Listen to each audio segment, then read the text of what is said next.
이 사안에서는 노웅래 의원이 청탁을 받고 돈을 받는 현장이 고스란히 녹음되어 있는 녹음 파일이 있습니다. 구체적인 청탁을 주고받은 뒤 돈을 받으면서 저번에 주셨는데 뭘 또 주냐, 저번에 그거 제가 잘 쓰고 있는데 라고 말하는 노웅래 의원의 목소리, 돈봉투 부스럭거리는 소리까지도 그대로 녹음되어 있습니다. 아시다시피 저는 지난 20여 년간 중요한 부정부패 수사 다수를 직접 담당해 왔습니다만 부정한 돈을 주고받는 현장이 이렇게까지 생생하게 녹음되어 있는 사건은 저도 본 적이 없습니다. 그 밖에도 귀하게 쓸게요, 고맙습니다, 공감 정치로 보답하렵니다 라고 돈을 줘서 고맙다고 하는 노웅래 의원의 문자 메시지도 있고, 저번에 도와주셔서 잘 저걸 했는데 또 도와주느냐는 노웅래 의원의 목소리가 녹음된 전화통화 녹음 파일도 있고, 청탁받은 내용을 더 구체적으로 알려달라는 노웅래 의원의 문자 메시지도 있고, 청탁받은 내용이 적힌 노웅래 의원의 자필 메모와 의원실 보좌진의 업무 수첩도 있으며, 청탁을 이행하기 위해서 공공기관의 국정의정 시스템을 이용해서 청탁 내용을 질의하고 회신하는 내역까지 있습니다. 물론 공여자 측과 참고인들도 일관되게 노웅래 의원에게 돈을 준 사실을 진술하고 있습니다. 뇌물 사건에서 이런 정도로 확실한 증거들이 나오는 경우를 저는 보지 못했습니다. 의사일정 제1항 국회의원 노웅래 체포동의안을 상정합니다. 한동훈 법무부 장관 나오셔서 체포동의 요청 이유를 설명해 주시기 바랍니다.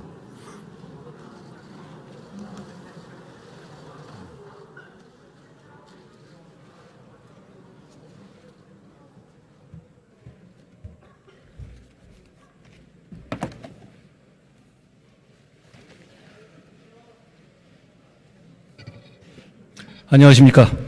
법무부 장관 한동훈입니다. 대한민국 정부를 대표하여 국회의원 노웅래에 대한 체포 동의 요청의 이유를 말씀드리겠습니다.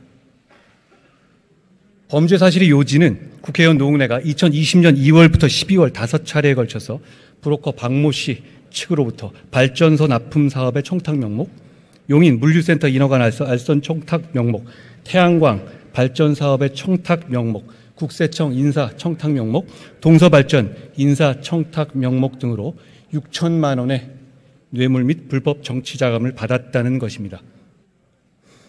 동료 국회의원에 대한 체포 동의 여부를 결정하심에 있어서 다음 두 가지 점을 고려하실 거라고 생각합니다. 첫째, 증거는 확실한지, 둘째는 국회의원을 체포할 만큼 무거운 범죄인지가 그것입니다. 첫째, 증거는 확실한가, 즉 혹시 돈을 받지 않았다는 노웅래 의원의 주장이 사실일 수도 있는 것 아닌가 하는 점입니다.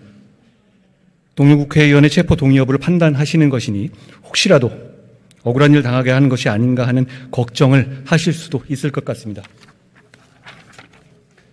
그러나 이 사안에서는 노웅래 의원이 청탁을 받고 돈을 받는 현장이 고스란히 녹음되어 있는 녹음 파일이 있습니다.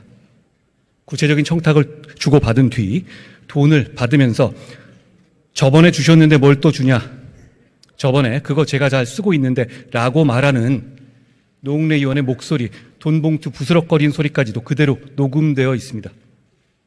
아시다시피 저는 지난 20여 년간 중요한 부정부패 수사 다수를 직접 담당해 왔습니다만 부정한 돈을 주고받는 현장이 이렇게까지 생생하게 녹음되어 있는 사건은 저도 본 적이 없습니다. 그 밖에도 귀하게 쓸게요, 고맙습니다, 공감 정치로 보답하렵니다 라고 돈을 줘서 고맙다고 하는 노웅래 의원의 문자 메시지도 있고, 저번에 도와주셔서 잘 저걸 했는데 또 도와주느냐는 노웅래 의원의 목소리가 녹음된 전화통화 녹음 파일도 있고, 청탁받은 내용을 더 구체적으로 알려달라는 노웅래 의원의 문자 메시지도 있고, 청탁받은 내용이 적힌 노웅래 의원의 자필 메모와 의원실 보좌진의 업무 수첩도 있으며 청탁을 이행하기 위해서 공공기관의 국정의정 시스템을 이용해서 청탁 내용을 질의하고 회신하는 내역까지 있습니다. 물론 공여자 측과 참고인들도 일관되게 노웅래 의원에게 돈을 준 사실을 진술하고 있습니다. 뇌물 사건에서 이런 정도로 확실한 증거들이 나오는 경우를 저는 보지 못했습니다. 둘째, 동료 국회의원을 체포 또는 구속할 만큼 무거운 혐의인가 하는 점입니다.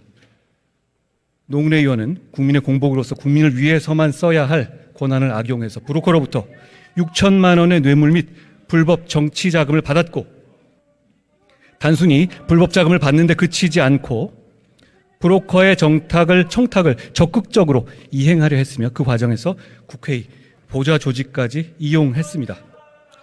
자기 목소리가 나오는 돈 받는 현장 녹음까지 있는데도 불구하고 수사기관의 조작이라고 거짓 여론전을 펼치고 있습니다.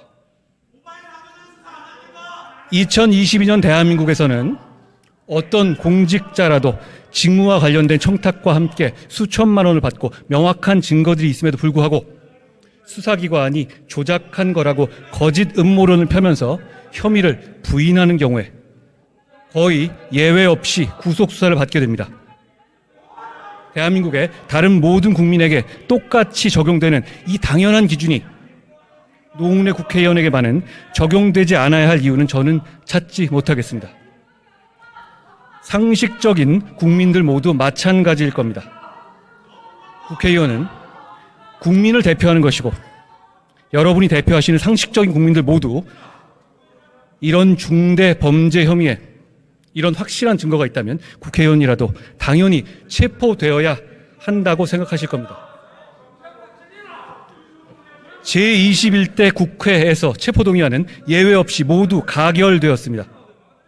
혐의가 중대하고 증거가 충분하기만 하면 맹목적인 진영론이나 정당의 손익 계산이 아니라 오로지 국민의 상식과 눈높이에 맞는 결정을 하는 것을 대한민국 국회의 새로운 전통으로 만들어가고 있는 것이라고 생각합니다. 대한민국 국민들께서 오늘의 이 결정을 지켜보시고 기억하실 거라고 생각합니다. 감사합니다.